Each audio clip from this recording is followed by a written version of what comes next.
avec France Souveraineté, association orléanaise, qui organise des rencontres, des conférences autour de la France, de son identité.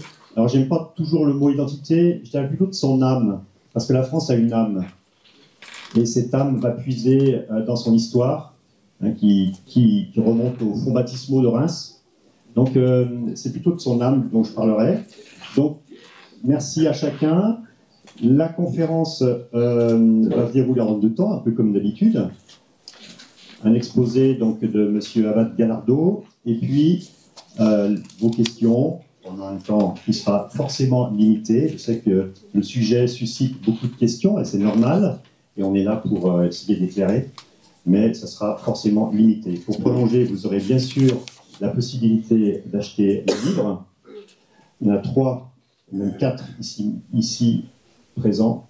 Voilà. Et les autres, vous pouvez les commander à la librairie d'Orléans, Agapé par exemple.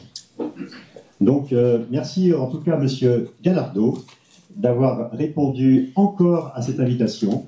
Vous étiez venu à Orléans en 2018, oui. Dans une autre salle qui était comble et qui était plus grande que celle-là. Voilà. Et vous nous aviez exposé un peu les origines et la doctrine ou l'essence de la franc-maçonnerie, en quoi elle est incompatible avec la foi catholique. Et vous revenez ici pour plus insister peut-être, hein, c'est vous qui allez mener le fil évidemment, sur les liens avec la politique en général. Donc vous avez passé 24 ans dans les loges de l'obédience du droit humain. C'est ça. C'est vrai. Et puis après une conversion grâce à Notre-Dame, grâce à donc, Marie, eh bien vous êtes venu à la foi catholique, vous avez embrassé totalement la foi catholique et de ce fait quitter la franc-maçonnerie à vos risques et périls.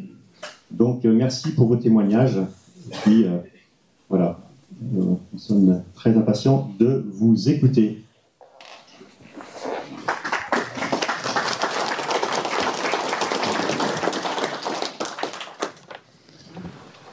Tout d'abord, merci à l'équipe de France Souveraineté et à François Moury qui m'accueille et qui est à l'initiative de cette conférence.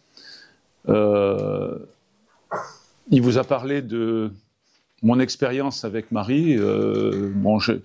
J'ai écrit un livre sur ce sujet parce que il se trouve que c'est un prêtre qui m'a donné cette information. J'ai ce qu'on appelle le don des larmes. Je ne peux pas parler de Marie sans avoir des larmes qui coulent. Donc je préfère écrire parce que j'ai des origines andalouses et les Andalous sont très orgueilleux. Donc voilà. Donc merci à France Souveraineté de m'accueillir. Bon, je prends exemple sur Marie. Je ne dis jamais non à une conférence. Sauf quand j'ai des problèmes de santé, parce que j'ai eu tellement à subir de la franc-maçonnerie, pas seulement parce que je l'ai quittée, mais surtout parce que j'ai dénoncé des magouilles politico-maçonniques à des marchés publics. J'étais haut fonctionnaire et donc je ne pouvais pas cautionner ce qui se passait sous mes yeux. Donc il y a dans le code de procédure pénale un article 40 qui fait obligation à un fonctionnaire de dénoncer au procureur les délits dont il a connaissance, ce que j'ai fait pour ne pas être complice et parce que ma morale personnelle me conduisait à le faire.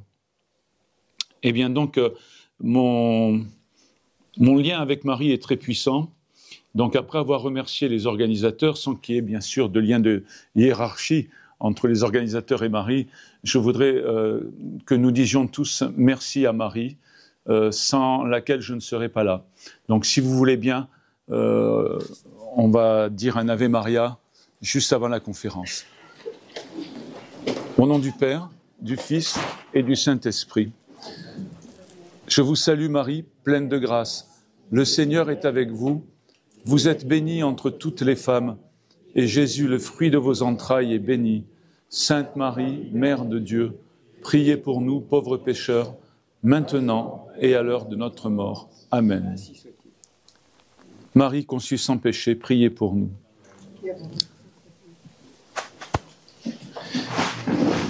Et priez également, Marie, pour la conversion des francs-maçons. Je vous avoue que, évidemment, comme catholique, je prie le chapelet Et il y a toujours dans mon chapelet, alors je prie celui de Sainte Faustine et je prie également le chapelet classique à Marie.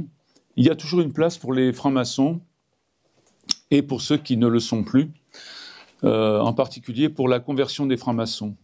Parce que la première chose que je voudrais dire, c'est que il faut différencier entre, comme disait une journaliste, dont je reprendrai ici l'expression, il faut différencier entre l'erreur et ceux qui la professent.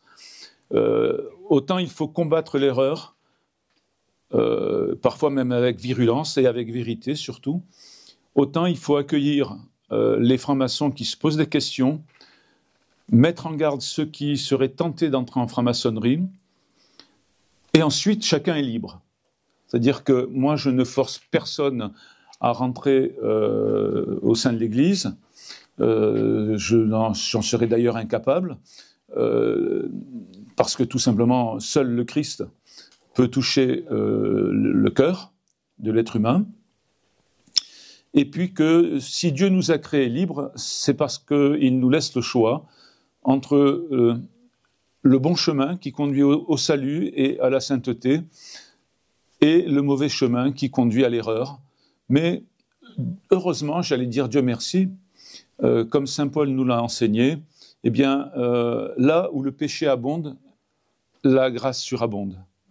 C'est-à-dire que si on est capable d'ouvrir les mains à Dieu comme Marie a dit oui, eh bien, Dieu parvient à nous repêcher. Alors, quelques mots sur qui je suis et d'où je viens, non pas pour parler de moi parce que ça n'a aucun intérêt, mais par contre pour expliquer quel a pu être le chemin que j'ai pris et que d'autres ont pris, heureusement.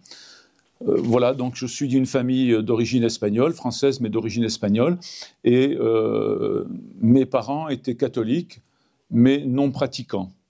Moi-même, j'ai été baptisé peu après ma naissance, comme c'est traditionnellement le cas, et j'ai fait ma communion, mais arrivé à l'âge adolescent, puis par la suite, je me suis éloigné à la fois de l'Église, pour autant que j'ai pu y consacrer du temps.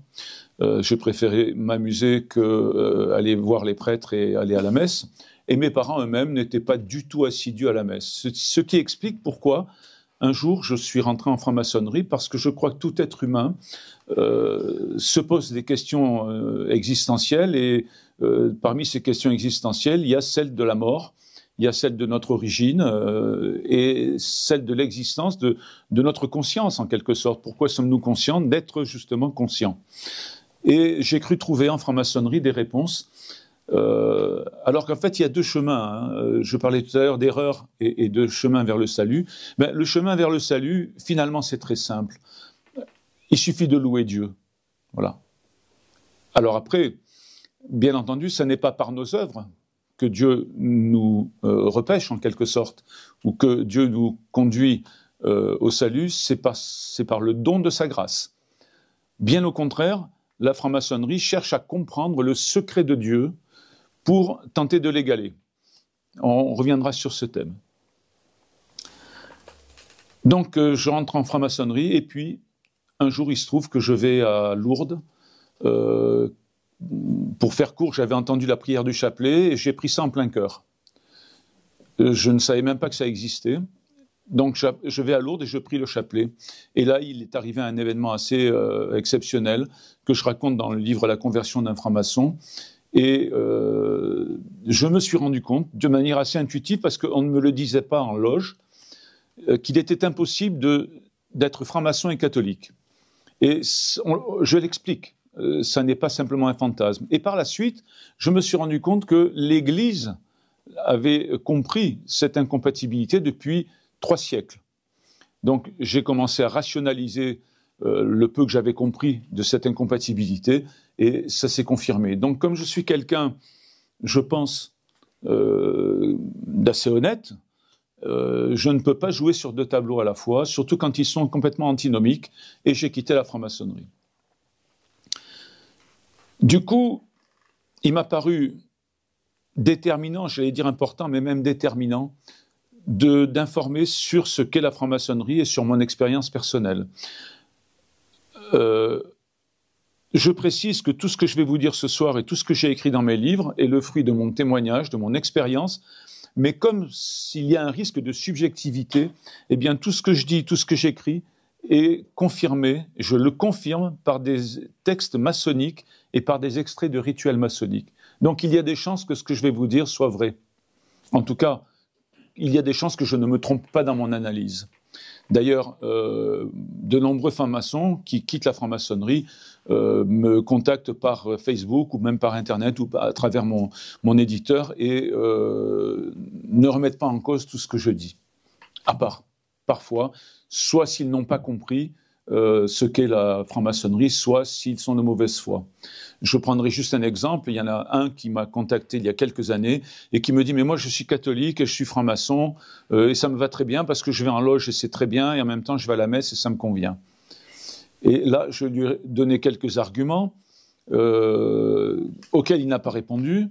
Mais il me dit « Oui, mais moi, de toute façon, c'est comme ça, je reste en loge et je reste à l'église. » Et je lui ai dit, alors je lui ai précisé que c'était un petit peu de l'humour, que c'était pas méchant, ce que j'allais dire, mais vous me faites penser à quelqu'un qui est en train de m'expliquer qu'il aime sa femme, mais qui ne peut pas se passer de sa maîtresse.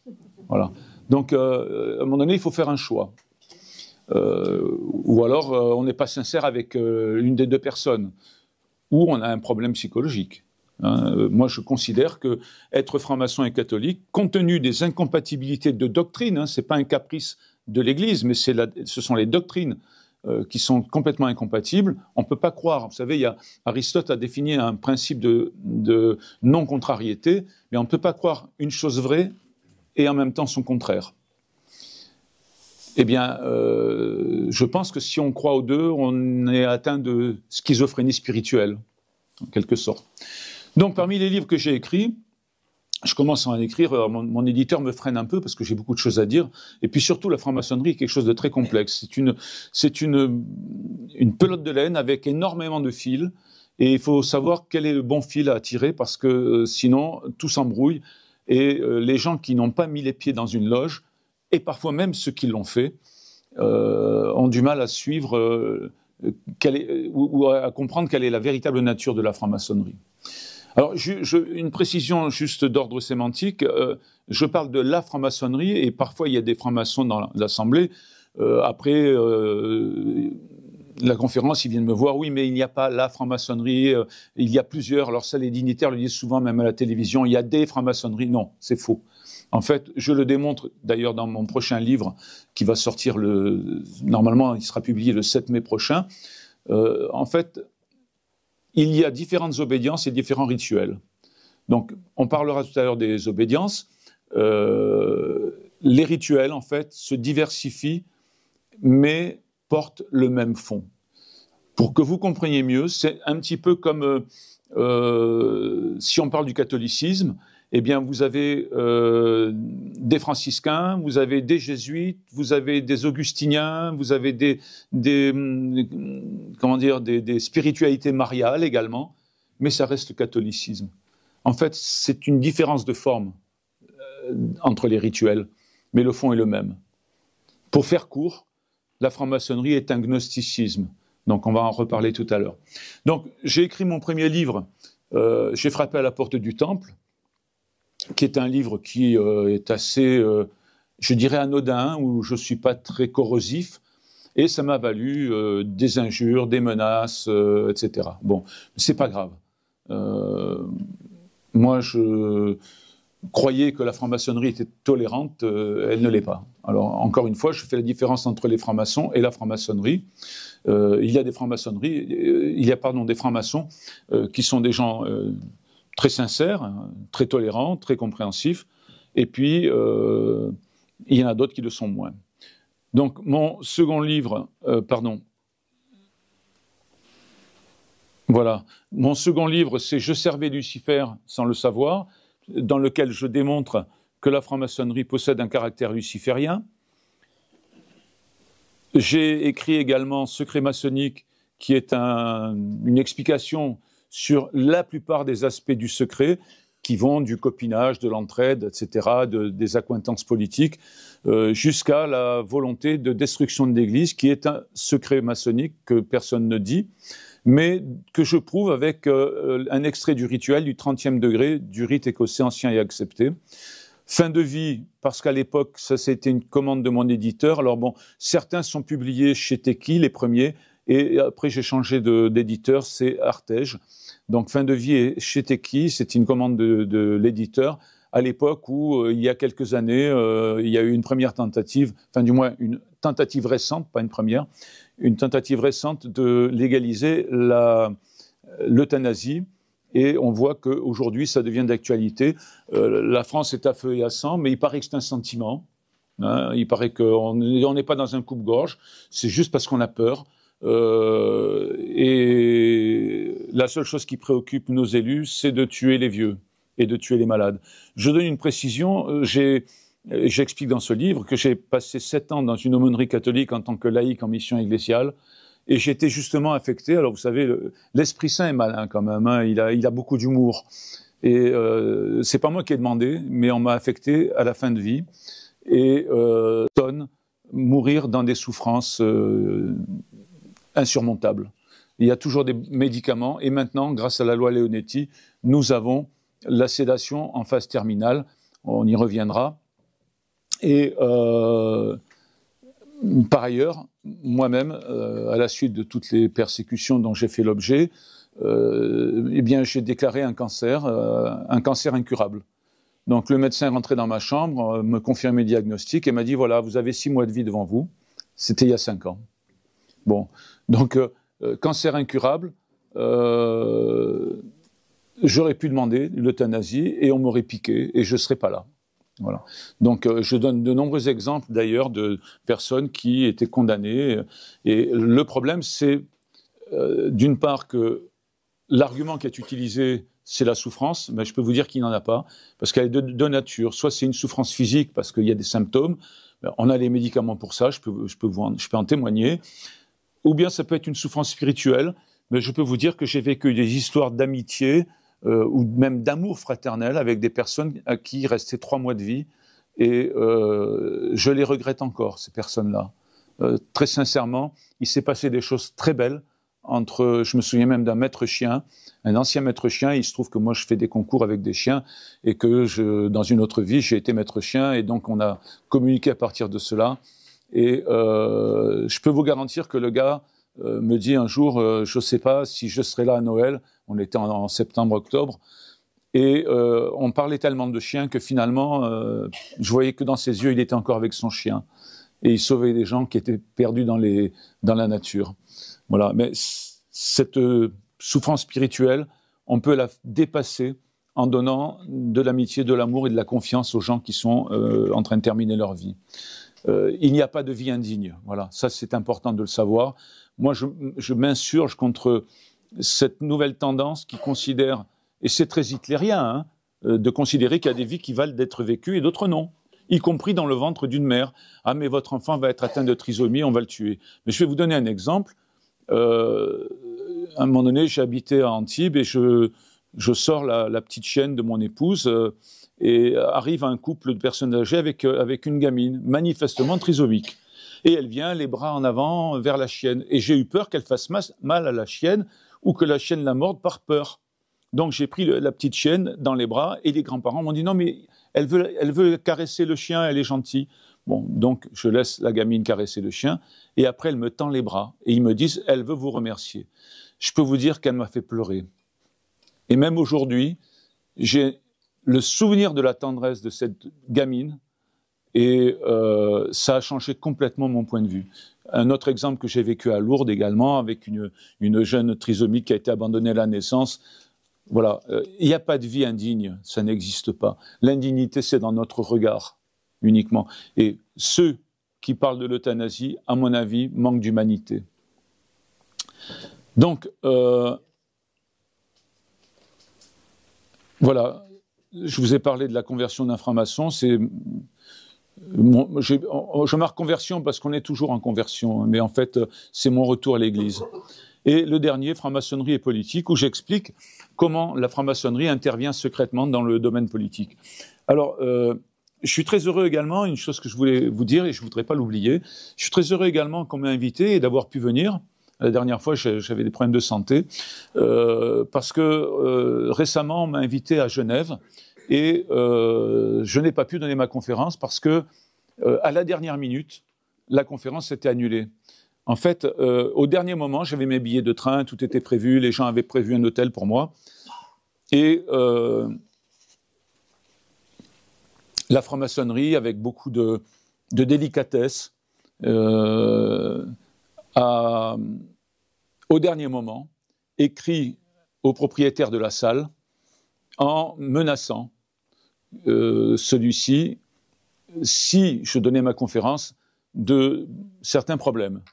Et j'ai là une copie de ce qui est paru dans la presse à Genève, et j'ai aussi une copie de la lettre, du mail qu'ils ont envoyé au propriétaire. Dans ce mail, je suis traité, mais vous savez ce que c'est, hein, vous aussi, vous en avez fait les frais.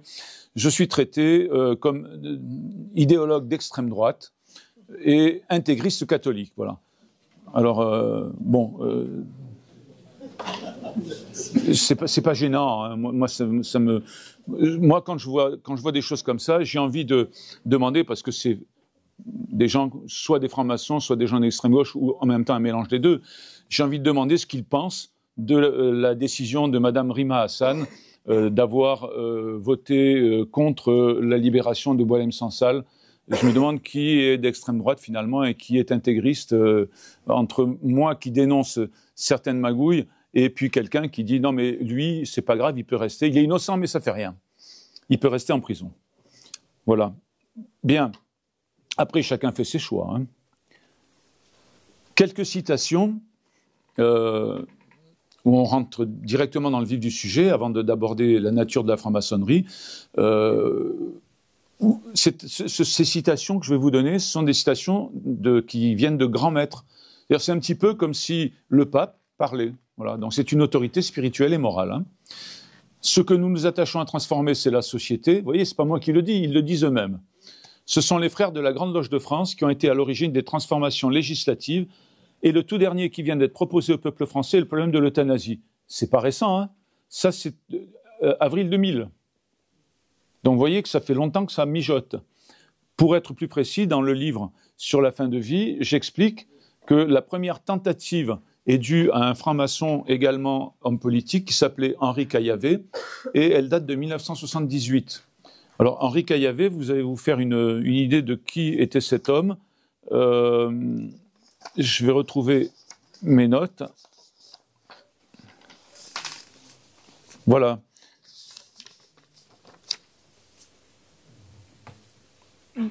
Il a essayé depuis 1947 de légaliser l'avortement. Bon, ils y sont parvenus sous le règne de Giscard, qui faisait les yeux doux à la franc-maçonnerie pour contrecarrer la candidature de Mitterrand, parce que le programme du candidat Mitterrand a été écrit au Grand Orient de France. C'est pas moi qui le dis, c'est Alain Bauer.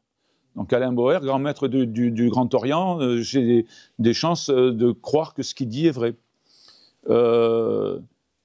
Il a également proposé le divorce par consentement mutuel, le mariage des homosexuels également, et le droit à mourir dans la dignité. J'aime bien la formule, le droit à mourir, comme si mourir était un droit. Voilà, bon.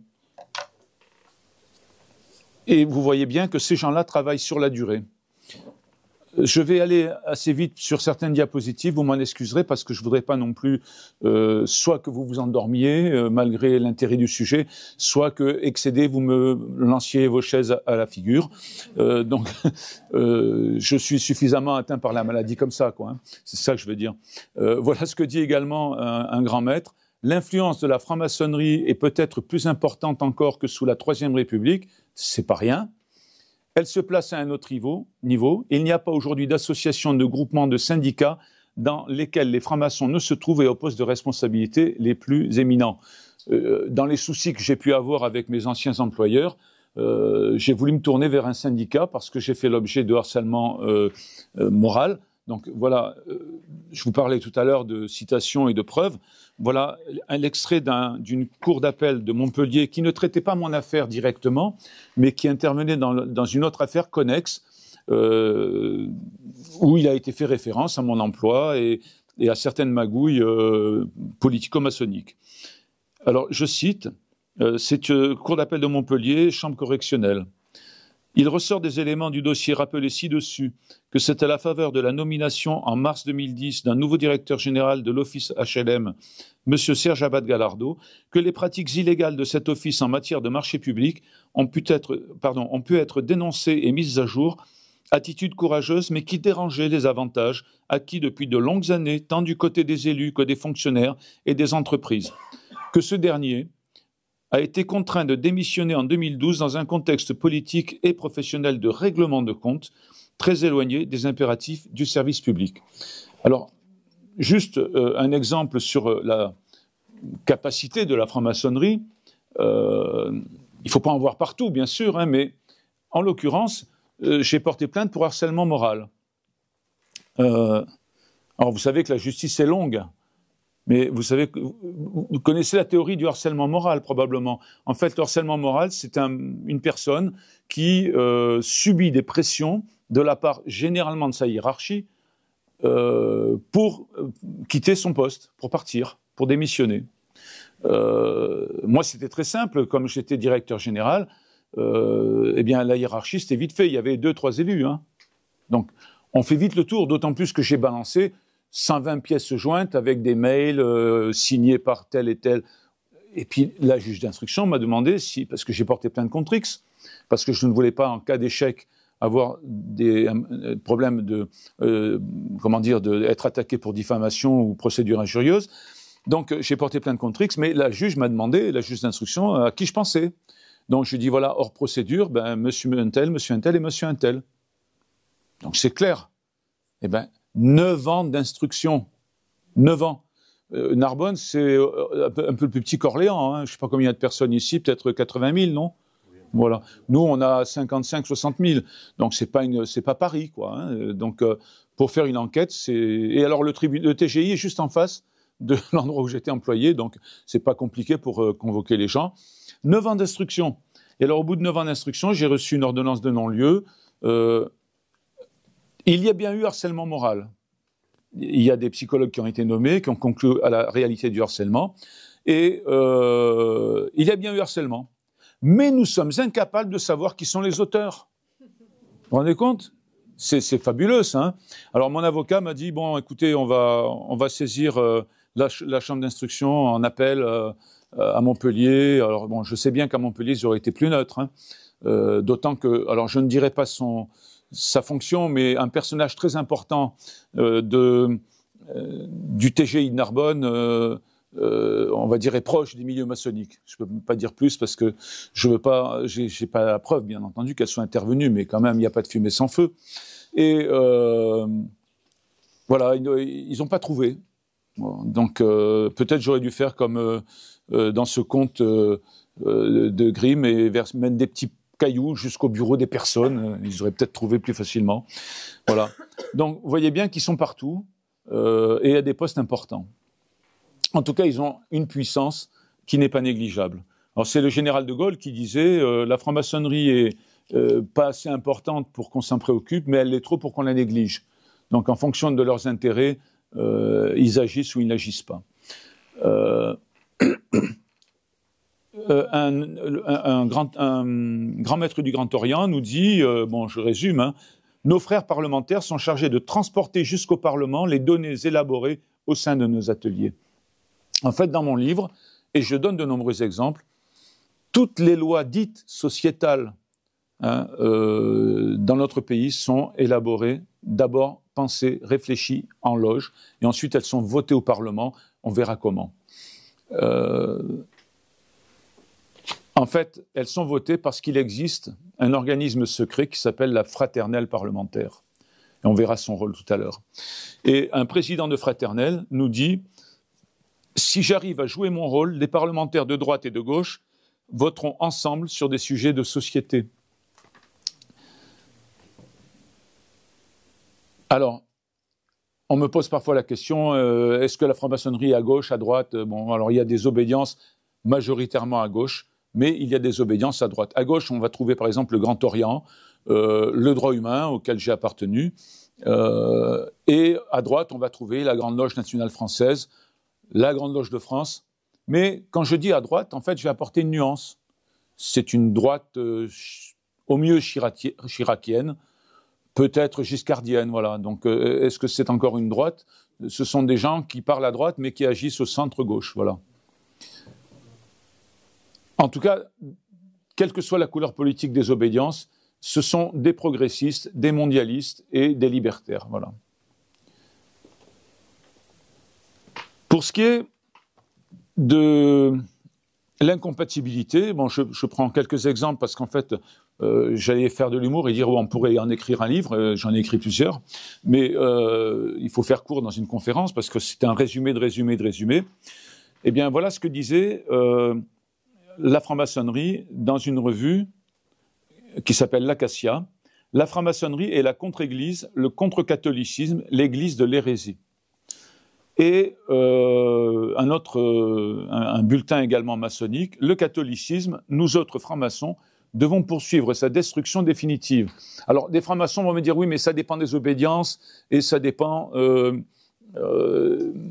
l'époque. Ça, c'était début XXe siècle, voire fin XIXe. Mais moi, j'explique dans le livre Secret maçonnique que c'est toujours d'actualité parce que dans un rituel du 30e degré du rite écossais ancien et accepté, rite qui est pratiqué pratiquement par toutes les obédiences, hein, soit à titre subsidiaire, soit à titre principal. Par exemple, à la GLNF, qui pratique souvent des rites, on va dire, spiritualistes, eh bien, il y a des ateliers maçonniques qui pratiquent le REA.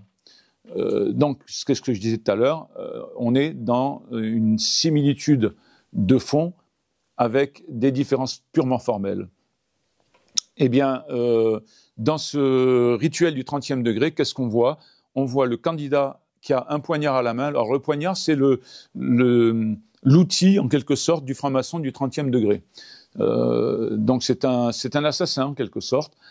Parce que vous savez que l'épée, c'est beaucoup plus noble. Hein. L'épée, généralement, on la voit arriver. Le poignard, c'est l'espadassin qui, dans les rues de Venise, vous plantez un couteau dans le dos. Hein.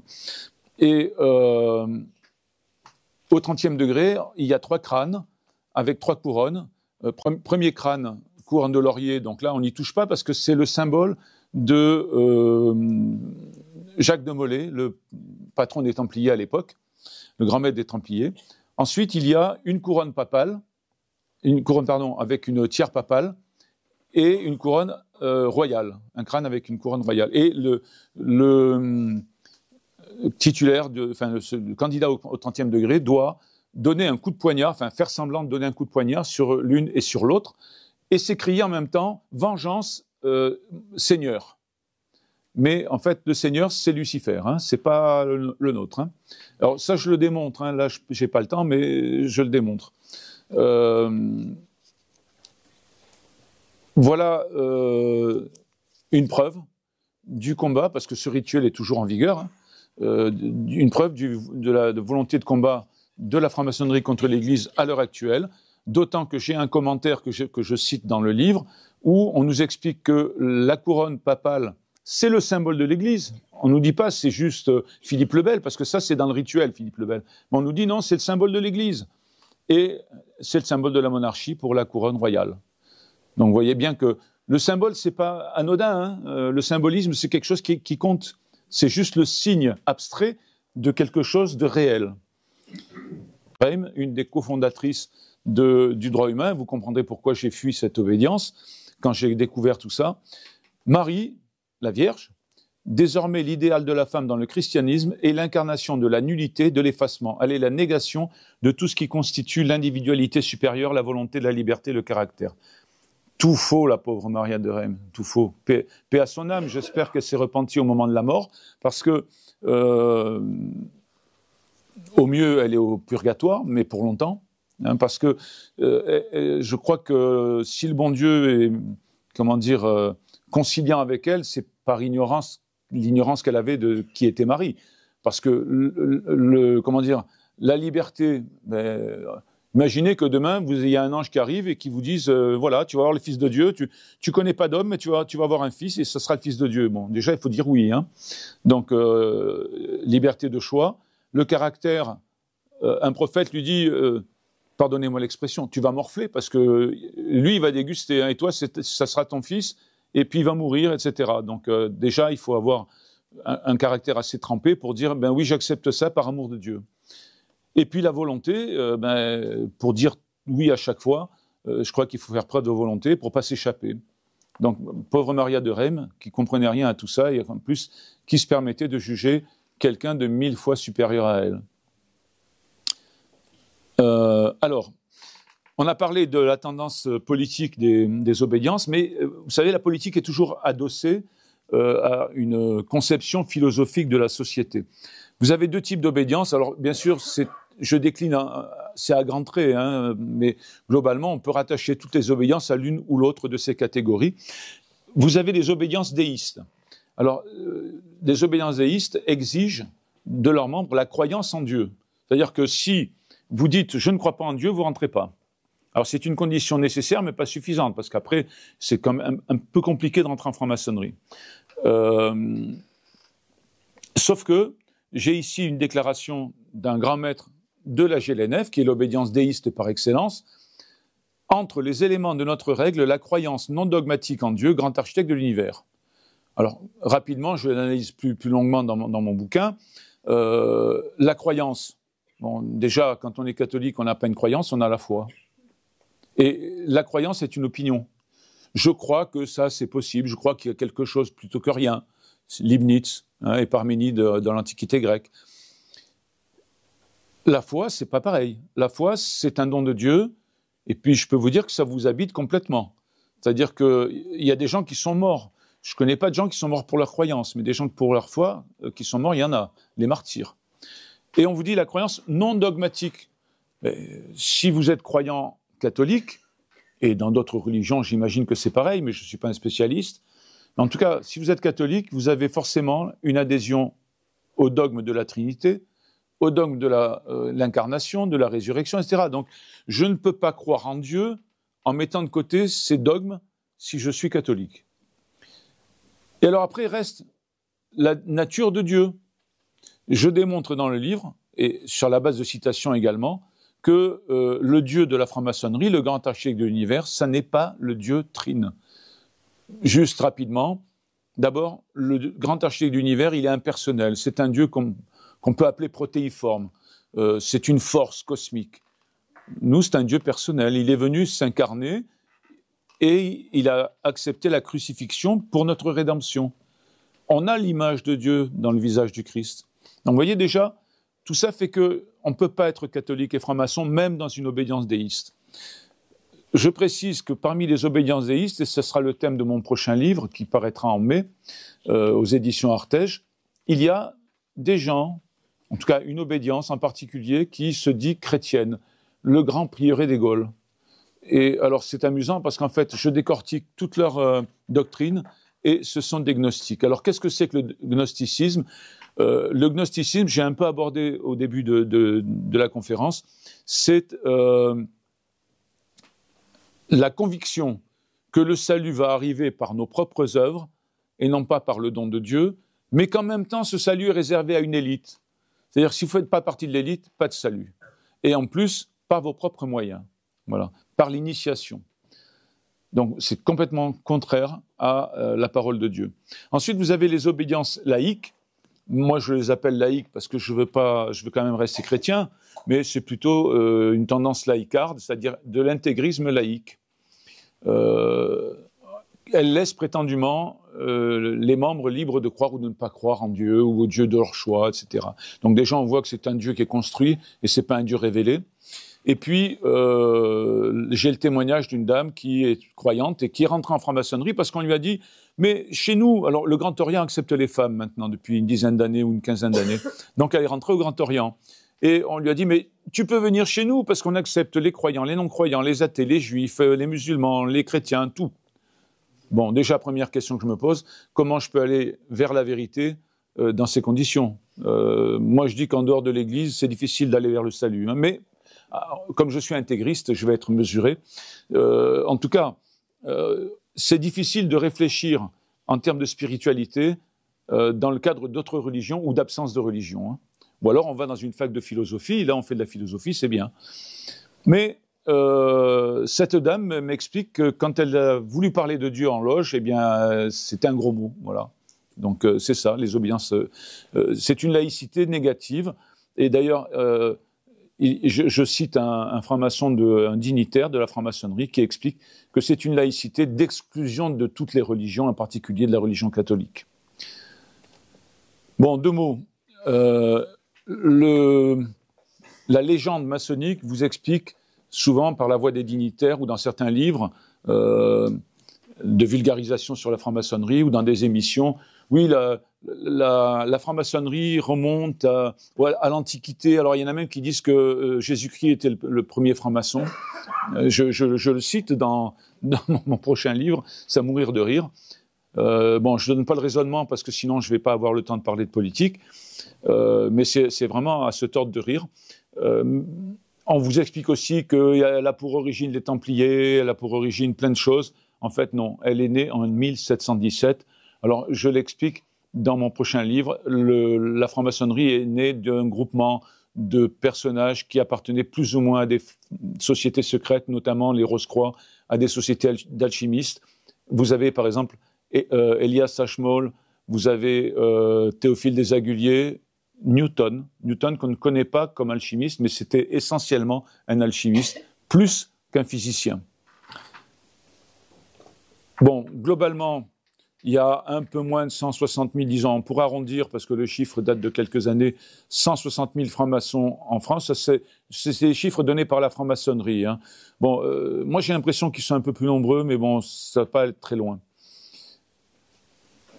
Autre élément sur l'incompatibilité, vous allez voir que c'est d'une évidence, je dirais, biblique, cette incompatibilité, indépendamment de tout ce qu'on peut développer, que j'ai développé dans certains livres. Ben, voilà, là j'ai les principaux rites, voilà leur source. Le rite écossais ancien et accepté, c'est le plus pratiqué dans le monde, et en France en tout cas. Il est fondé sur l'hermétisme égyptien, le pythagorisme grec, l'alchimie islamique, la kabbale hébraïque, le gnosticisme chrétien et la chevalerie templière. Le rite français, sur des emblèmes bibliques, mais ces emblèmes bibliques sont considérés comme des allégories et non pas comme la parole de Dieu. Il y a également de l'alchimie islamique, et j'ai noté légende maçonnique, mais la légende maçonnique va irriguer tous les rites. En fait, la légende maçonnique, c'est la légende de la mort d'Hiram, assassiné par 3 mauvais compagnons. Au 3e degré, on l'apprend au 3e degré. Le rite écossais rectifié qui est pratiqué par les obédiences déistes, et en particulier celles qui se disent chrétiennes. Ce rite écossais rectifié, il est fondé sur la tradition chrétienne initiale, c'est-à-dire les pères de l'Église. Donc ça pourrait nous convenir, mais c'est pas le magistère. C'est-à-dire, c'est pas l'enseignement de l'Église. C'est un petit peu comme si vous prenez n'importe quelle personne, y compris pas catholique, voire dans le milieu de l'alchimie ou de l'occultisme, vous lui donnez les écrits de Saint-Augustin, et puis il va vous lire ça comme s'il était Madame Soleil. Parce que, quand je vous disais tout à l'heure, il y en a qui disent que Jésus-Christ était le premier franc-maçon, il vous explique tout ça comme si c'était des vérités. Juste un mot là-dessus, il faut un délire complet sur le plan théologique. Jésus était charpentier. Étymologie de charpentier, tectone. Et ça voulait dire charpentier, mais aussi maçon. Donc il connaissait la maçonnerie. Alors s'il connaît la maçonnerie, comme il est très spirituel ou spiritualiste, eh bien il était franc-maçon, c'est l'ancêtre des francs-maçons. Voilà. Vous voyez un peu le délire dans lequel on tombe, parce qu'ils sont loin de la théologie, quoi. Hein. Et c'est un peu ça, la tradition chrétienne initiale, lue par les membres d'obédience qui pratiquent le rite écossais rectifié. Mais en plus, cette analyse biblique, elle s'adosse à la doctrine ésotérique de Martinez de Pasquali. Là encore, c'est comme si vous faisiez lire l'homélie du dimanche par Madame Soleil, pareil, pire encore.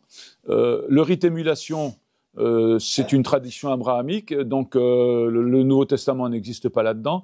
Et le rite Memphis-Misraïm, il est basé sur l'hermétisme de l'Égypte antique. Donc voilà, une fois qu'on a dit tout ça, eh bien, la conclusion, c'est que on a en commun avec tous ces rites le syncrétisme, le relativisme, l'hermétisme, l'occultisme, l'ésotérisme, le manichéisme et surtout le gnosticisme dans tous ces rites. Et la doctrine de l'Église catholique, et vous pouvez le trouver dans le catéchisme également, eh bien, s'oppose à toutes ces pratiques. Alors, le relativisme, c'est quoi? Le relativisme, c'est tout se vaut.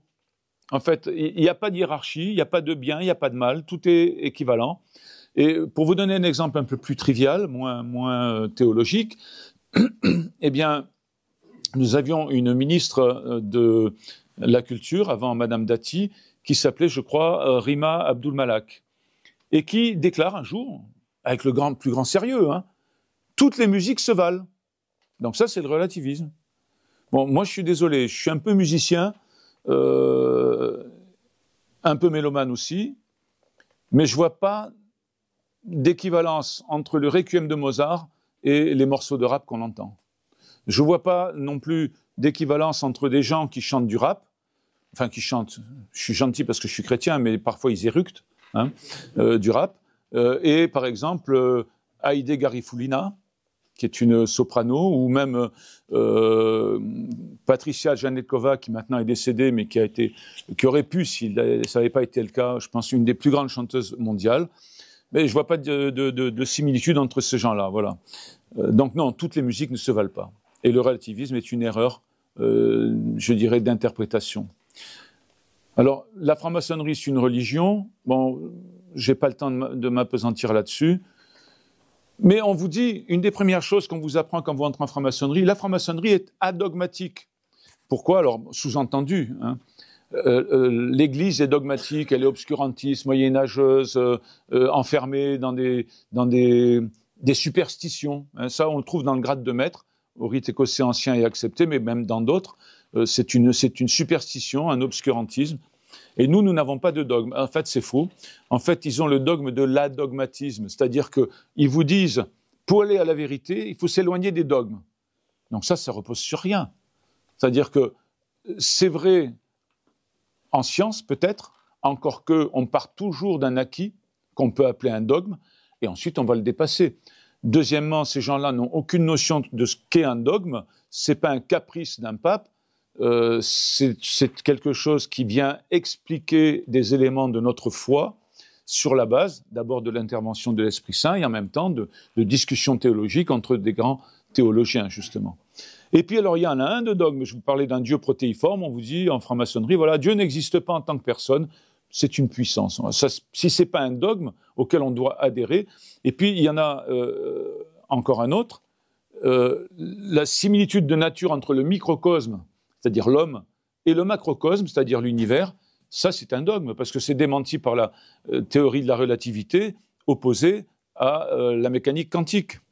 Ce qui se passe dans l'infiniment grand ne peut pas être transposable dans l'infiniment petit, parce que c'est pas la même nature. En tout cas, on n'a pas trouvé encore aujourd'hui le lien entre les deux. Mais on vous demande de croire à ça, voilà. Et qu'est-ce que ça veut dire derrière ça? Ça veut dire que, en fait, et c'est là où on va voir également un des éléments du gnosticisme, quelle que soit l'obédience, quel que soit le rite, c'est commun à tous. On va vous dire, en fait, Dieu, ou le grand architecte de l'univers plutôt, a émané des êtres. En tout cas, des puissances spirituelles qu'on appelle des hommes. Émané. Donc, saint Augustin l'a bien défini, la différence entre l'émanation et la création. L'émanation, c'est l'identité de nature. C'est-à-dire, je suis une partie de Dieu qui est partie comme ça, sur terre, et puis quand je meurs, je reviens à Dieu, mais en tant que réincorporation. Je ne rejoins pas le Père, je suis réincorporé à Dieu. C'est-à-dire je rejoins le grand tout dont je suis issu. Et la création a pour fondement la différence de nature entre Dieu et l'homme. Voilà, alors évidemment l'Église depuis 1738, alors tout ça, il y en a encore d'autres, ce sont des déclarations papales, et je vous invite à lire également le décret du 26 novembre 1983, bon on n'aura pas le temps de disserter là-dessus, et vous avez une explication, vous l'avez dans mes livres, et puis si vous voulez, vous pouvez prendre contact avec mon éditeur Artege, ils ont un site, vous me posez la question à travers mon éditeur et je vous répondrai par mail. Je vous donnerai les références du texte. Le Vatican a expliqué le décret de 83. Pour faire court, eh bien, le Vatican nous explique que quelle que soit l'obédience considérée, quelle que soit l'attitude de l'obédience par rapport à l'Église, eh bien, pour des raisons doctrinales, on ne peut pas être franc-maçon et catholique. En février 2024, dernière déclaration également, l'hérésie maçonnique est une hérésie fondamentalement alignée sur l'hérésie arienne. Alors, les arianistes étaient ceux qui niaient la divinité du Christ. Pour eux, le Christ est juste un prophète. On a le droit de le croire, hein, mais à ce moment-là, on ne peut pas croire non plus qu'il est Dieu. Ce n'est pas possible. Mais la franc-maçonnerie, pour attirer les chrétiens, va vous dire tout ce que je vous ai raconté, mais en catimini, j'allais dire, dans des documents réservés aux loges, en tout cas à un certain degré, elle dit le contraire. Alors, j'en prends juste un d'exemple. La Grande Loge de France, qui travaille à la gloire du grand archevêque de l'univers, elle ne se définit pas comme déiste, mais à mon avis, elle l'est. Eh bien, par la voix de son grand maître de l'époque, nous dit « Il n'y a pas de conciliation possible entre des principes aussi opposés, l'Église et la franc-maçonnerie. Le pire, c'est ce qui vient après. Il faudra bien que l'une ou l'autre civilisation disparaisse. » Donc, on voit bien qu'elle lutte contre la franc-maçonnerie. Alors, il y a deux moyens de lutte, en fait. Vous avez l'attitude du Grand Orient, alors là, c'est frontal, hein, dans des déclarations publiques, dans les journaux, par exemple, lors du projet de loi sur la légalisation du mariage pour tous, qui est en fait le mariage homosexuel, eh bien, elle a fait des déclarations virulentes contre l'Église, alors que l'Église ne soulevait aucun problème d'homophobie. Elle disait simplement, c'est un problème, c'est une rupture anthropologique, voilà. Et on ne peut pas appeler ça mariage. Et le deuxième mode opératoire de la franc-maçonnerie, c'est plutôt les obédiences déistes, qui vont vous dire, mais oui, vous pouvez venir chez nous, puisqu'il faut croire en Dieu. Donc là, c'est plutôt le cheval de Troie. Il y a un aspect luciférien. Alors, je prendrai juste un exemple, alors je le détaille dans mes livres. Le signe du 18e degré, donc là, c'est un schéma. Hein, alors, il n'est pas exactement comme ça, mais comme c'est un dessin, évidemment, les bras ne sont pas mobiles, mais ça ressemble à ça. Le même geste est fait par l'arcane du tarot, le diable. On va retrouver ce geste également dans Baphomet, le dessin réalisé par Eliphas Lévy, qui représente le démon, Eliphas Lévy étant un magicien, occultiste et franc-maçon de haut niveau. On voit également avec Oswald Wirth, c'est un peu le Saint-Augustin de la franc-maçonnerie, même geste également avec la déesse Ishtar. La déesse Ishtar, c'est une déesse sumérienne de mémoire, mais en tout cas, c'est une déesse des enfers, hein. Donc ce n'est pas vraiment une référence. Avec, à chaque fois, des cornes et la lumière au-dessus des cornes, hein. C'est-à-dire celui, Lucifer, étymologiquement, qui vient apporter la lumière aux hommes, que Dieu a refusé lors de la chute. Tout ça, je l'explique dans mes bouquins. Et ce qui est surprenant, en tout cas pas pour moi, c'est que voilà la statue de Baphomet érigée par l'église de Satan à Détroit. Vous voyez bien que c'est la même chose. Vous avez Tubal-Caïn, là aussi je vais faire court parce qu'après je voudrais parler plus de politique. Tubal-Caïn, c'est le mot de passe des maîtres. C'est un descendant direct de Caïn et dans la Bible et dans l'Antiquité, on nous dit, dans l'histoire antique, que le nom est une continuation spirituelle. Donc le deuxième mot, c'est Moabon, c'est-à-dire fils du père. Donc quand on joint les deux, parce qu'ils sont joints les deux, hein, en fait, le nouveau maître devient fils du père de Tubal-Caïn, qui en fait est Satan. Puisque entre Tubal-Caïn et Satan, il y a Caïn, inspiré par le diable pour tuer son frère. Là aussi, et je terminerai là-dessus sur l'aspect luciférien, j'ai des documents qui démontrent que la franc-maçonnerie glorifie le serpent parce que le serpent étant l'image du démon, le démon est un bienfaiteur de l'humanité puisqu'il apporte la lumière et la connaissance à l'homme, alors que Dieu la lui refuse, confère l'épisode de la Genèse, de la chute. Dieu ne veut pas que l'homme ait la connaissance et donc il le punit parce qu'il a transgressé, etc. Bon, je passe là-dessus. Bon, le secret, je n'aurai pas le temps de le traiter. Oh, sauf, oui, voilà, une chose très intéressante, le secret d'appartenance. Hein, on a le droit de se dire franc-maçon soi-même, mais on n'a absolument pas le droit de dire un tel ou une telle est franc-maçon, franc-maçonne. Hein.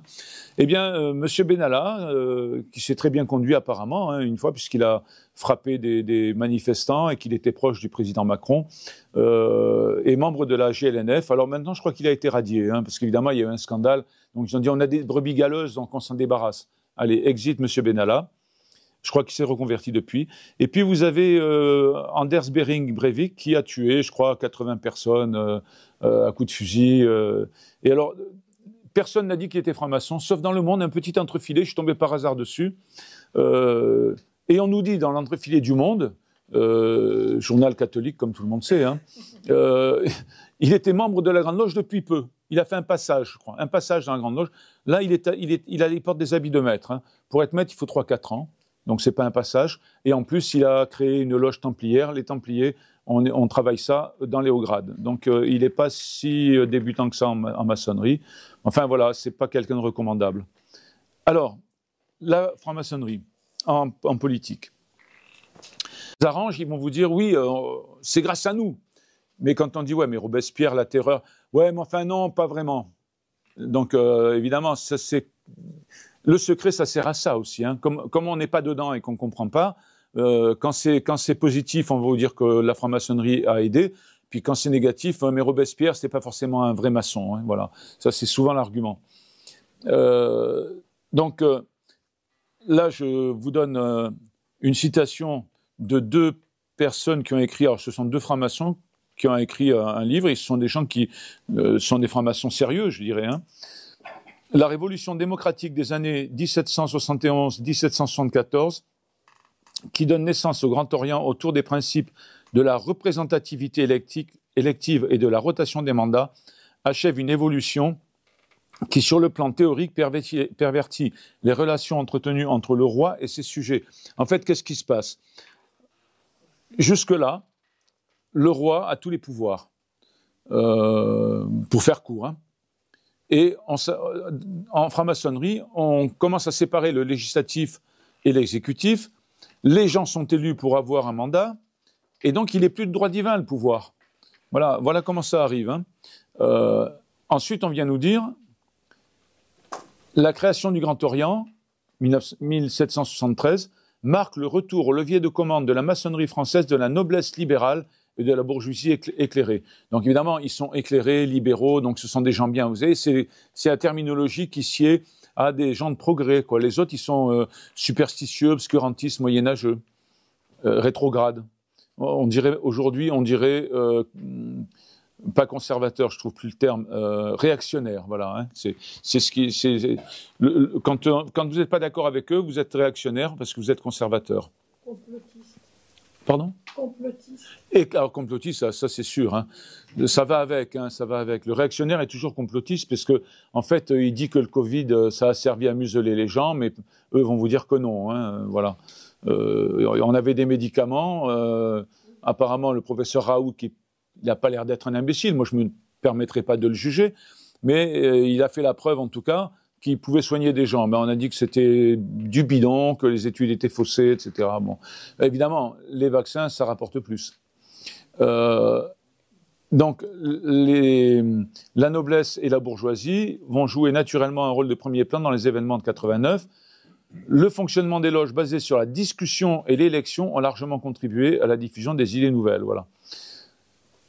Et alors, l'incidence, c'est pour ça que je vous disais tout à l'heure au début que la politique est toujours adossée à une manière de voir la société, et donc à une idéologie ou à un idéal. La Révolution française se caractérise davantage par un mouvement de déchristianisation, comme en témoignent diverses tentatives d'imposer un culte révolutionnaire ou de l'être suprême. Si Dieu amorce un recul, c'est souvent au profit d'un grand architecte de l'univers qui est un fort proche cousin. Donc un cousin, c'est pas le même. Hein, je suis désolé. Donc vous voyez, j'en ai plusieurs des exemples comme ça. Eux-mêmes vous avouent que Dieu et le grand architecte de l'univers, c'est pas la même chose. Alors je connais mal la religion musulmane, mais je sais qu'en tout cas, dans le Coran et les hadiths, Dieu a 99 noms. Et celui qui ajoute un nom en plus, il est dans le blasphème. Alors, grand archier de l'univers, je ne crois pas que ça soit dans le Coran, parce que Mohamed n'était pas franc-maçon. Donc, voilà. Voilà. Extrait du livre également que je vous ai cité, des deux francs-maçons, du siècle des Lumières à nos jours, en passant bien sûr par la Troisième République. Alors, la Troisième République, ça a été l'apothéose, hein. Mais aujourd'hui aussi, mais c'est plus discret. La franc-maçonnerie a marqué l'histoire de notre pays. Et tout à l'heure, il y a des personnes qui se sont déclarées royalistes, je pense que ça va les toucher. En Francfort, en 1785, donc quelques années avant le début de la Révolution, une assemblée de francs-maçons, c'est une source historique, hein, ça, c'est pas moi qui l'invente, hein. Dans cette réunion, le meurtre de Louis XVI fut résolu. Le comte de Virieu, alors le comte de Virieu, c'est un aristo qui, peut-être parce qu'il s'ennuyait, il a voulu rentrer en franc-maçonnerie et puis là, il s'en est mordu les doigts parce qu'il est revenu terrifié de ce congrès. Il déclarait quitter la franc-maçonnerie et il disait « La conspiration est si bien ourdie qu'il sera pour ainsi dire impossible à la monarchie et à l'Église d'y échapper. » La monarchie, c'est fait. L'Église, dans l'état où elle est, on voit bien qu'elle est en pleine déliquescence. Donc ces gens-là ont réussi leur pari. Je parle des francs-maçons, bien sûr. L'établissement de la Deuxième République était la suite d'un complot des loges, selon l'expression même de Jean Baillot, éminente personnalité maçonnique. Donc on voit bien que c'est un franc-maçon qui le dit, ça. Il y a un complot. Alors après, vous parliez, madame, de complotiste. Bon, je ne sais pas où est le complot, si ce n'est pas dans cet exemple précis. La Troisième République, sous la Troisième République, les travaux des convents donnent souvent lieu à des propositions de loi. Alors, moi, je dirais pas souvent, on donne systématiquement lieu.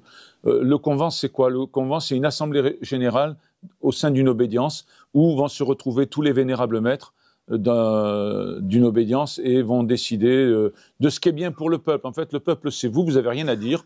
Nous, on est les esprits éclairés, on va décider pour vous qu'il va y avoir le divorce, qu'il va y avoir le mariage pour tous, qu'il va y avoir bientôt l'euthanasie, toutes ces lois sociétales que finalement vous nous demandez. En fait, non, vous ne les demandez pas. J'ai un exemple dans le livre sur le secret, je crois, ou dans Franc-maçonnerie et politique, je ne sais plus, sur la crémation.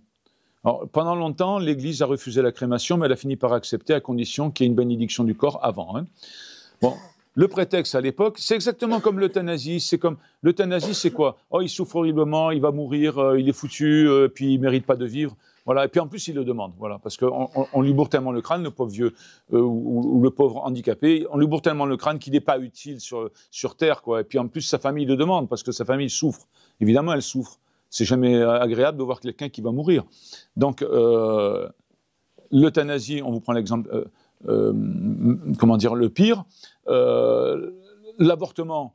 Ah ben oui, mais ma gamine, elle est juste pubère, elle a 15 ans, elle a été violée par un type qui a le sida, et en plus il n'a pas de boulot, et c'est un salopard. Il a fait l'objet de 10 condamnations. Voilà, donc elle ne peut pas garder ce gamin, il faut avorter. Donc, voilà le cas. Or, aujourd'hui, c'est devenu un moyen de contraception.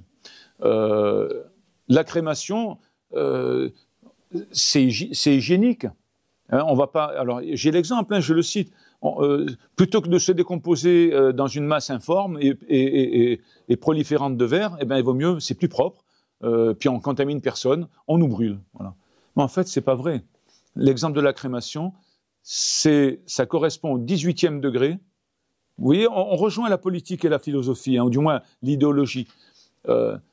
C'est le 18e degré, et même à l'initiation, le feu est purificateur. Par le feu, en fait, l'esprit rejoint le tout dont je parlais tout à l'heure. Hein, puisque le feu est à l'origine de tout, on détruit par le feu pour pouvoir, c'est ordo ab chaos, hein, je détruis pour pouvoir reconstruire, et on va rejoindre le grand architecte de l'univers par le feu. C'est tellement vrai ce que je vous dis, que ça ne correspond pas. Les francs-maçons vous disent oui, mais ça correspond à une demande sociale. Non, c'est 1887, le vote de la crémation, sur l'intervention des francs-maçons parlementaires. Et il n'y a pratiquement pas de crémation en France, à part les francs-maçons, qui sont très minoritaires à l'époque. On commence à avoir, je ne sais plus, j'ai peut-être les chiffres en tête, c'est peut-être 10% au milieu du XXe siècle, donc pratiquement un siècle après, et aujourd'hui, je crois que c'est 40%. Donc on voit bien qu'il n'y a pas de demande sociale. C'est une idéologie, et on fait croire aux gens qu'ils veulent être incinérés.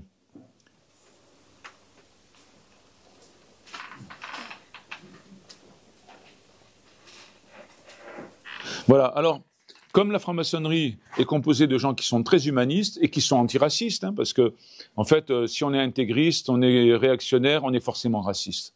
Je parle de nous, hein, là, c'est ce qui nous qualifie à leurs yeux. Hein. Eh bien, en fait, la colonisation, c'est à l'époque un projet maçonnique, porté notamment par Jules Ferry, qui nous dit, à l'époque, et alors là, on est en plein racisme, les races supérieures, c'est nous, doivent apporter aux races inférieures, le Maghreb et l'Afrique, la prospérité et la civilisation. Donc si ça, c'est pas raciste, j'ai un problème sémantique. Hein, voilà. Mais alors en plus, au début, en tout cas quand je dis au début, aux années 60, parce que là, on est 19e siècle, hein, jusqu'à peu près en 1960, les Noirs sont exclus des loges maçonniques. Souvenez-vous, la liberté, égalité, fraternité, devise maçonnique et républicaine. Voilà, bon, ils ne sont pas à une contradiction près. Voilà, voilà donc les apports maçonniques dans la Troisième République. La Déclaration des droits de l'homme et des citoyens, donc dans le livre sur franc-maçonnerie et politique, j'ai à la fin, j'ai une analyse. Je ne vais pas le trouver de la main gauche, c'est peu importe. En fait, j'ai une analyse de l'illustration de la Déclaration des droits de l'homme où c'est que des symboles maçonniques. Et encore, j'ai fait une analyse succincte. La crémation, l'enseignement laïque, le divorce. Alors, le décret Crémieux, c'est intéressant parce que, en fait, il y avait en Algérie des natifs algériens qui étaient soit musulmans, soit juifs. Et puis après, sont arrivés des Européens qui se sont installés là-bas dans le cadre de la colonisation. Eh bien, le décret Crémieux donne la nationalité française aux juifs d'Algérie, mais pas aux musulmans d'Algérie. Donc, pareil, encore, liberté, égalité, fraternité, mais pas pour tous. Ah oui, ça c'est, comme on dit, la cerise sur le gâteau. Début du XXe, la loi 1905 sur les associations dont sont exclues les congrégations religieuses, et l'affaire des fiches. Émile Combes, président du Conseil, donc Premier ministre, hein, équivalent, et Général André, ministre de la Guerre, tous deux francs-maçons, demandent à toutes les loges de France de dénoncer les officiers catholiques de l'armée et l'évolution de carrière de ces officiers est bloquée. Voilà. Donc j'ai quelqu'un qui m'a donné le facsimilé de la fiche qui concernait un de ses aïeux qui était commandant, et qui est resté commandant d'ailleurs, et bien que ce soit un officier apparemment brillant. Quatrième République, alors là on commence à avoir des francs-maçons dans le gouvernement. Paul Ramadier. Alors, Paul Ramadier a créé avec celui que j'ai cité tout à l'heure, j'ai oublié son nom, Caillavet, la fraternelle parlementaire dont on va parler rapidement. Voilà, donc il y en a plusieurs. Alors, la Ve République, Giscard d'Estaing a voulu être initié parce qu'il voulait en fait concurrencer Mitterrand. Et bon, il n'était pas franc-maçon, mais son septennat a été marqué par des lois maçonniques, notamment la loi sur l'avortement, le regroupement familial, etc. Et il a demandé à être initié, mais ça n'a pas marché, parce qu'il a dit, voilà, moi je veux bien être initié, enfin plutôt, je voudrais être initié, mais d'une part, il faut que ça se passe à l'Élysée, donc transformer un endroit à l'Élysée en loge maçonnique, et puis surtout, je veux être, parce que quand vous êtes initié, vous êtes apprenti, après vous passez un an muet, vous n'avez pas le droit de parler, vous n'êtes rien du tout dans la loge, c'est vous qui faites la vaisselle, c'est vous qui portez à manger, enfin voilà, vous êtes le serviteur de la hiérarchie en quelque sorte. Et ensuite vous êtes compagnon, et là vous commencez à participer aux travaux avec les maîtres, et vous pouvez parler en loge, puis après vous êtes maître. Et bien ça dure 3-4 ans, hein, le parcours.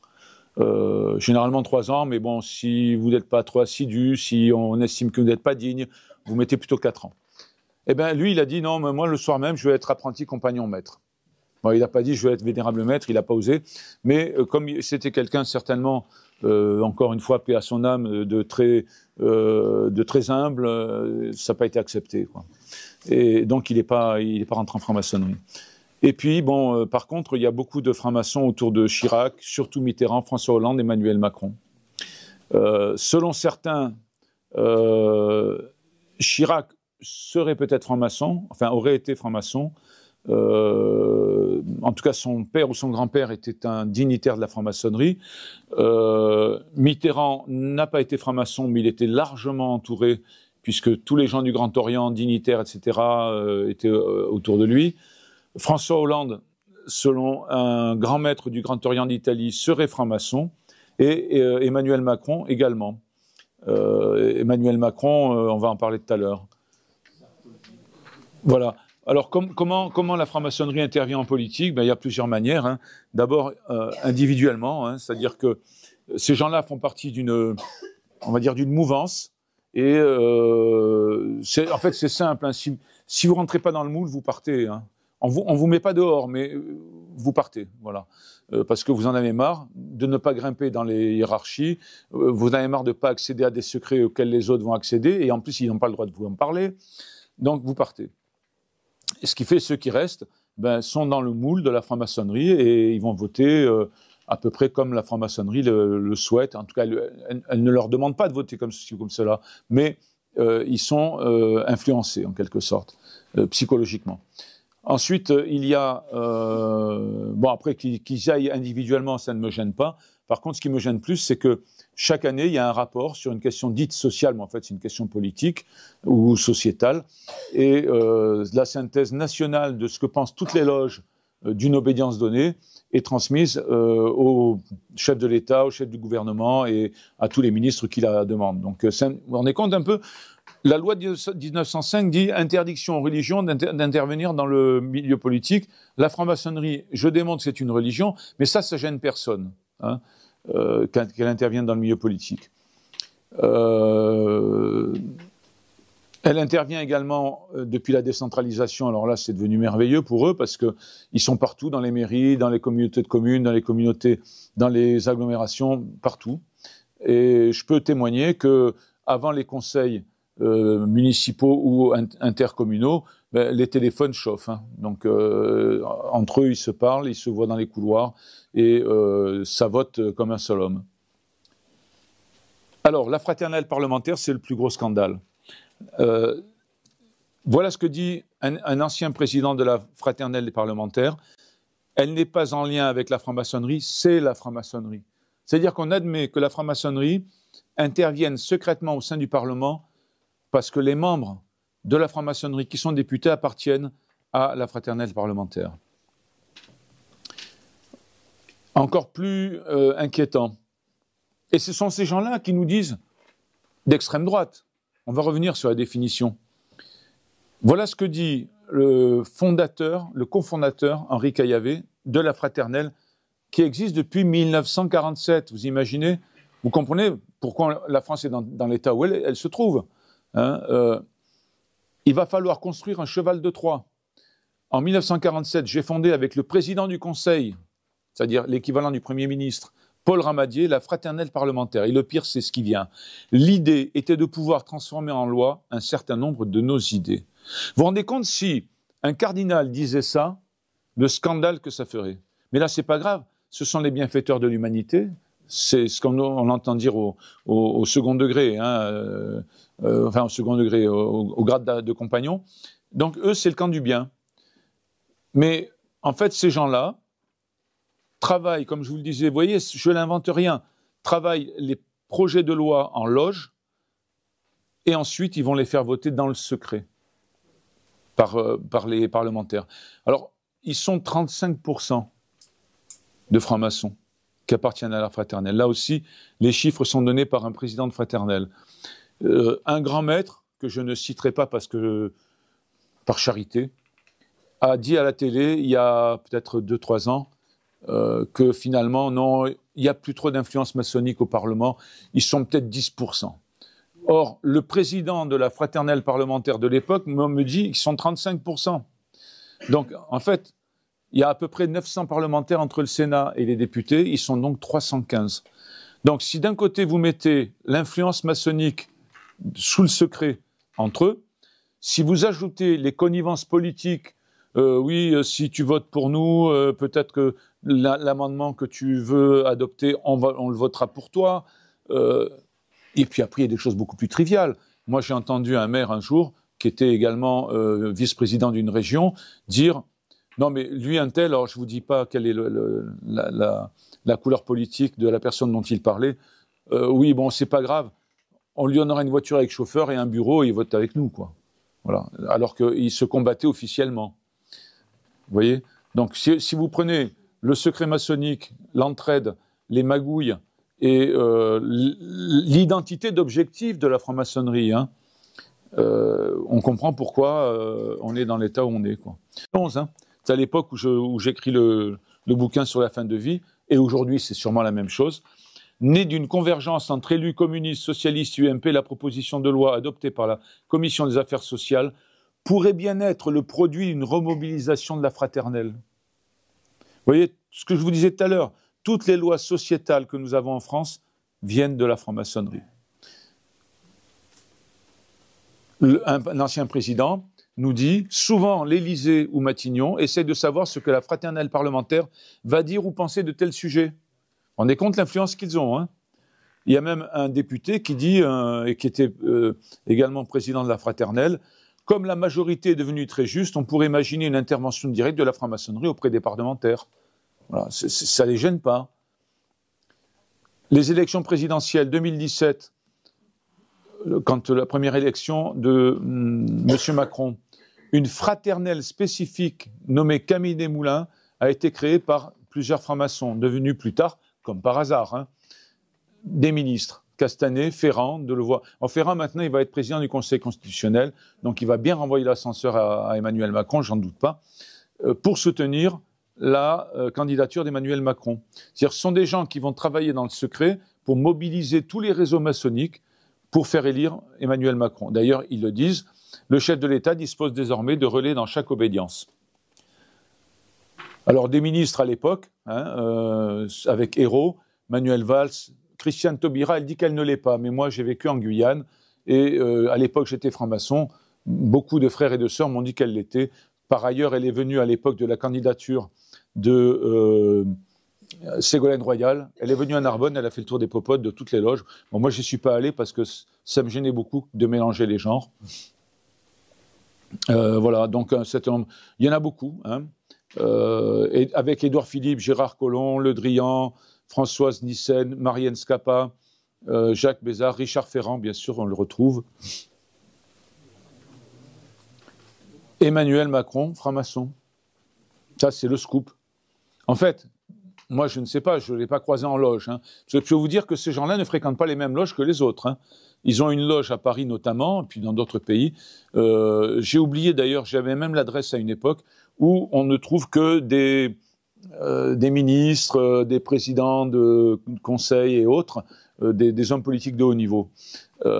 Alors, moi j'ai j'ai trois sources même à vous donner. La première, Joël Magal, dit grand maître du Grand Orient démocratique d'Italie. Oh, c'est quand même pas le premier venu. Il nous dit, à la radio, dans une interview, Macron est franc-maçon, il appartient à la loge Atlantis Aletheia, et c'est Hollande qui l'y a amené. Ensuite, vous avez Serge Moati qui nous dit, qui est un ancien franc-maçon de la GLNF, qui est un type apparemment sincère, qui a quitté la franc-maçonnerie parce qu'il a été écœuré par les dérives politiques de la franc-maçonnerie, et il nous dit, le discours sous la pyramide est un rite initiatique, et donc Macron savait très bien ce qu'il disait.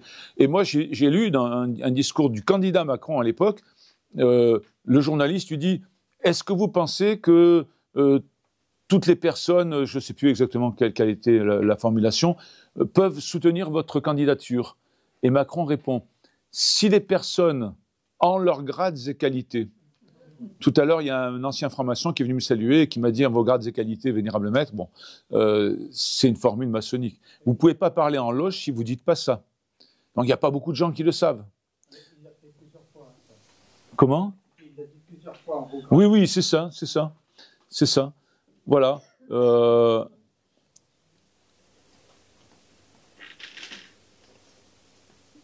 Voilà.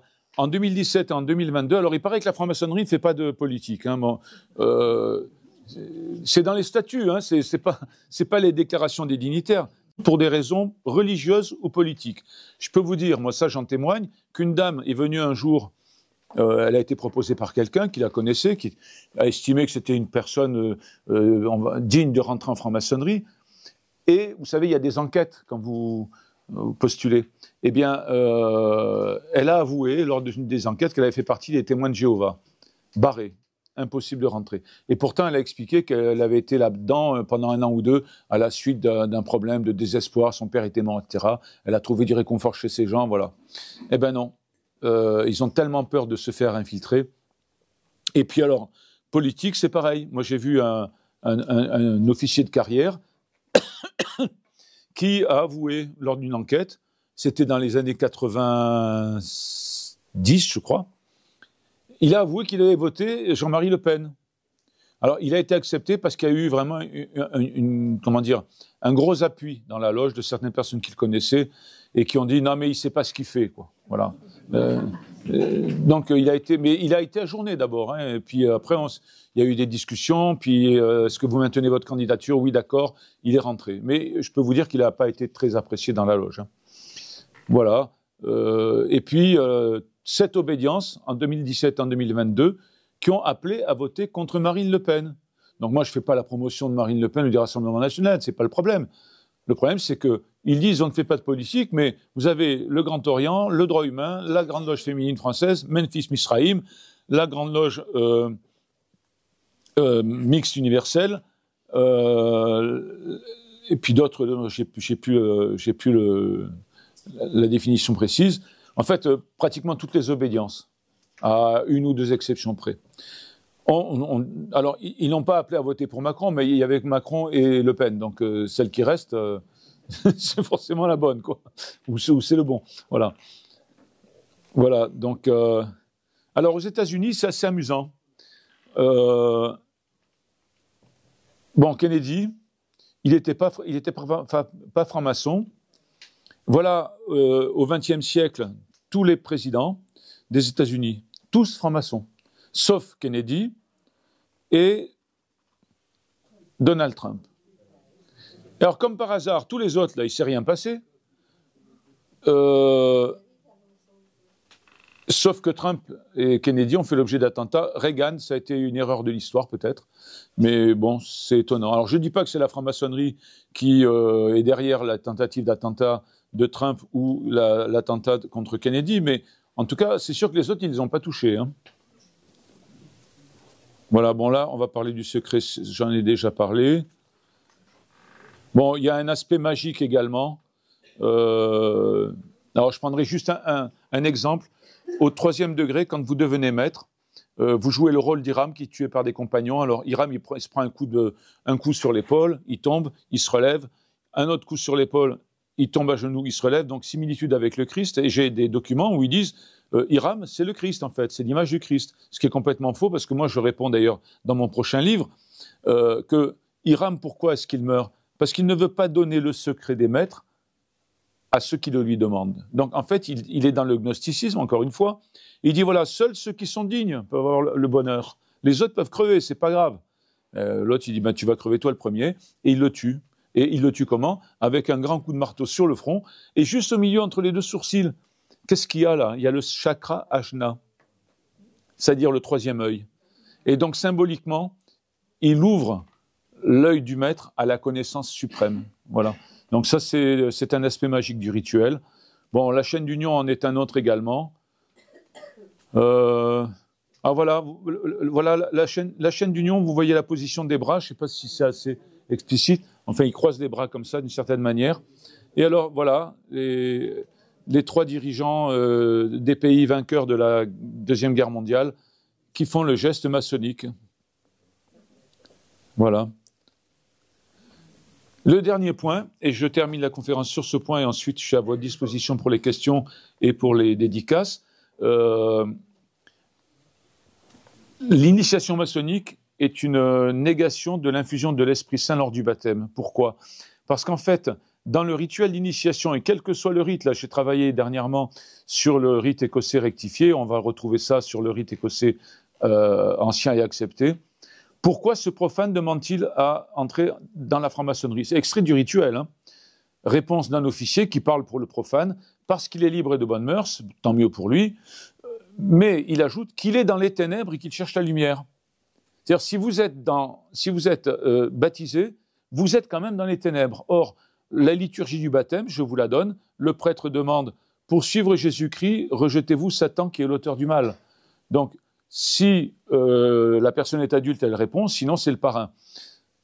Et réponse, oui, je le rejette. Et alors le prêtre dit, recevez la lumière du Christ, que cet enfant, illuminé par le Christ, avance dans la vie en enfant de la lumière et prospère et persévère dans la foi.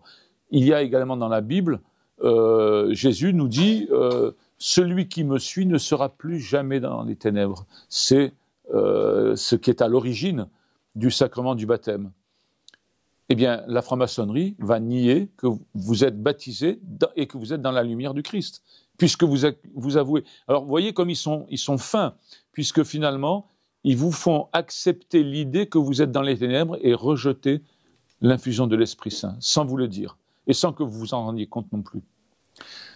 Voilà, écoutez, merci de votre attention. Encore une fois, merci pour votre invitation.